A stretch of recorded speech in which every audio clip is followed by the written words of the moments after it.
Hi, today we're going to talk about liquidation preferences, which can have a big impact when splitting the proceeds from the sale of a company. We'll start with some definitions and then turn to some examples on this spreadsheet. So we'll start with, what is a liquidation preference? A liquidation preference is a right to all or a portion of the assets of a company upon its sale over the rights of others. The liquidation preference can be a basic preferential right, like that of preferred stock generally over common stock, or the liquidation preference can be very complex with multiple layers of preferences and priorities with several series of preferred stock. With a basic understanding of what a liquidation preference is in mind, next I'm going to talk about the most common types of liquidation preferences. The first one, which is by far the most prevalent, is commonly called non-participating convertible preferred stock. Essentially, holders of non-participating preferred are entitled to a simple one-time preference payment upon a liquidation event that is typically equal to the amount of the original investment. It's primarily designed for situations in which a company does not do well. If the company is sold or liquidated, the holders of the non-participating preferred basically get their investment back before any money is distributed to holders of common. If, on the other hand, the sale proceeds are many times that of the amount of the investment, holders of non-participating convertible preferred stock will typically convert their preferred stock to common. In essence, with such a conversion to common, the investors would have what amounts to common stock with respect to the distribution of proceeds from a sale. In other words, non-participating preferred stock has some downside protections, but it does not typically enhance the upside as it relates to distributions. The second type of liquidation preference that we see with emerging technology companies is participating convertible preferred stock. Like with non-participating, holders of participating preferred stock get a one-time preference payment upon a liquidation event that is typically equal to the amount of the original investment. In addition, though, holders of the participating preferred get to participate with the distribution of the remaining proceeds on an as converted to common stock basis with the holders of common stock, after they've already been paid their original investment. Based on industry data and our experience, participating preferred stock is uncommon for Series A transactions for emerging technology companies. The third type of liquidation preference is participating convertible preferred stock with a cap. As the name suggests, this is similar to participating preferred. The cap, though, limits the amount of participation up to the amount of the cap. The cap is typically expressed as a multiple of the money invested. So, for example, a 3x cap means the holders of the participating convertible preferred stock will get up to 3 times the amount they originally invested. This is not to be confused with the 3x liquidation preference, though, which would entitle the investors to 3 times their money back before holders of common stock will get anything.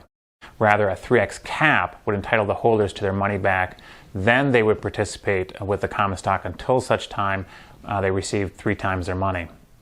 As with non-participating preferred, for companies that are real home runs, it makes sense at some point for those with participating convertible preferred stock with a cap to convert to common stock if the proceeds from the sale results in a better return by converting to common rather than the amount they receive under the cap. So with the definitions and key terms in mind, let's take a look at the numbers in this spreadsheet.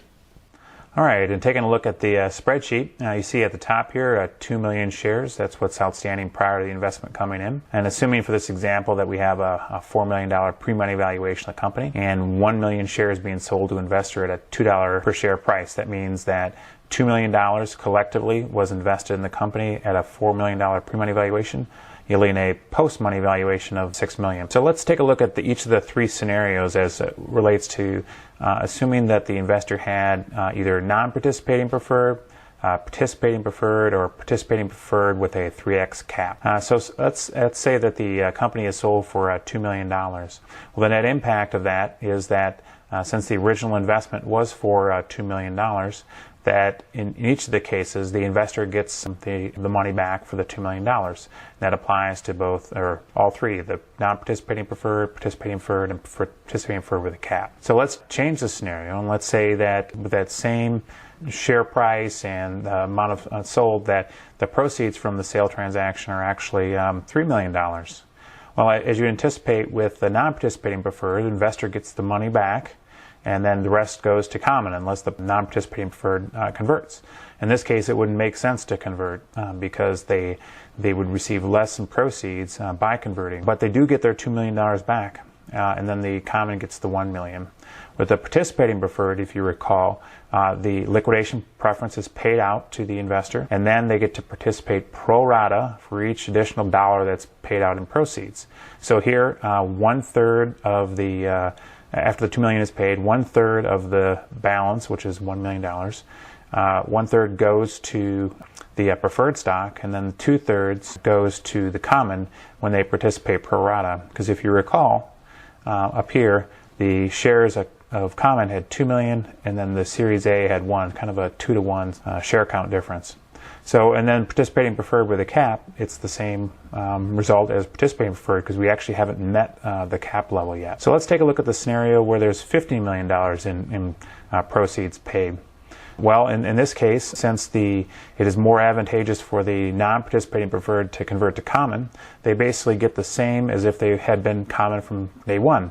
So since there are 1 million shares of preferred and 2 million of common, again, that's that 2-to-1 difference, then 5 million of the proceeds go to the preferred and 10 million go to the common. With the participating preferred, the first liquidation, $2 million goes to the participating preferred, and then they participate pro rata. And that yields a result of 6.3333 million to the preferred, and then 8.66 out to the common. And here's the difference, though, where the cap kicks in with the participating preferred.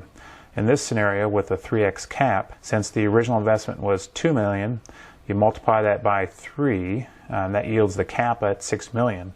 So at that point, it makes sense for the participating preferred to take the cap at the $6 million, and the balance of the proceeds goes to $9 million to the common. And the last scenario that we have here is the $20 million sale price.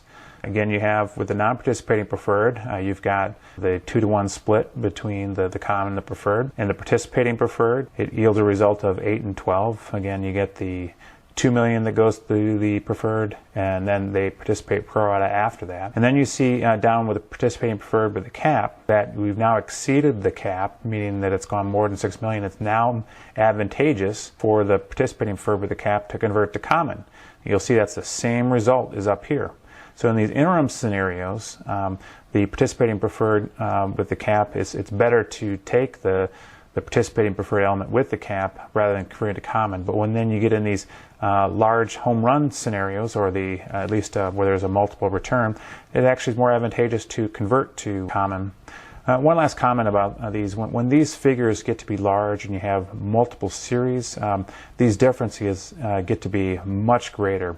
And so when you have participating preferred, especially when you include accruing dividends and things like that, which can happen in later rounds, these differences between these scenarios are more accentuated. And so these do make a significant amount of differences, well into the millions, just by having the phrase non versus participating as part of the type of security that's being issued to investors. So what are the takeaways of this summary of the liquidation preference for an emerging technology company? 1, a liquidation preference is a right to all or a portion of the assets of the company upon its sale over the rights of others. 2, the 3 most common liquidation preferences for an emerging technology company are non-participating preferred, participating preferred, and participating for the cap, with the most common by far being the non-participating convertible preferred stock. And 3, liquidation preferences matter. I hope you found this overview of liquidation preferences for an emerging technology company helpful. If you have any comments, let us know. Thanks.